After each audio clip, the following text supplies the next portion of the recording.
Kauno technologijos universiteto rankininkai sekmadienį iškovojo užtikrintą pergalę Lietuvos rankinio federacijos vyrų pirmenybėse. Dariaus Talačkos auklėtiniai namuose 35-22 įveikė Klaipėdos universiteto Dragūno komandą. Pirmoje rungtynių pusėje svečiai bandė priešintis kauniečiams ir kėlinį pralaimėjo 6 įvarčių skirtumu. Visgi visus taškus ant kauniečiai sudėliojo antrajame kėlinyje, per kurį varžovams leido mesti 10 įvarčių ir iškovojo užtikrintą pergalę.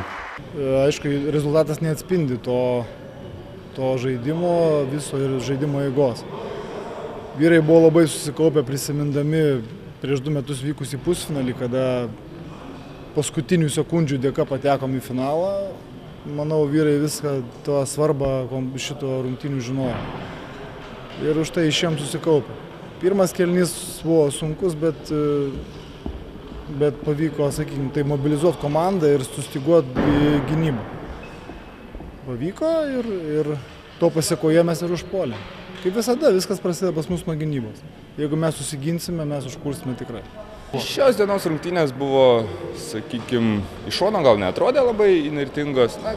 Žaidėm prieš Klaipėdos komandą, kolektyvas ten surinktas jaunas, perspektyvus, bet turbūt patirties stoka ir lėmė tai, kad iš tikrųjų antroji varžybų pusėje, antram kėliny atsiplėšėm ir kontroliavom situaciją, pasakysiu taip. Turnyrinė lentelė kol kas nieko neatspindi, realiai taip galiu pasakyti, nes pralaimėjom 2 komandom iš 4, bet pralaimėjom mažais skirtumais ir pralaimėjom išvyko. Tai manau, namų rungtynėse savo salėje mes tikrai nugalėsime juos. O lentelė dabar kaip ir nieko nesako, nes vis tiek paskui bus dalinamos vietos per ketvirtfinalius ir žaisim galbūt su stipresnė komanda. Tik tiek, kad šiuo metu, jeigu užimtume aukštesnę vietą pogrupį, gautume sąlyginai silpnesnę komandą sekančiame etape. Bet tai nieko neapsprendžia, mes nieko nebijom, mes esam viskam pasiruošę ir esam nusiteikę padovanoti Kauno technologijos universitetui čempionų medalius dar kartą.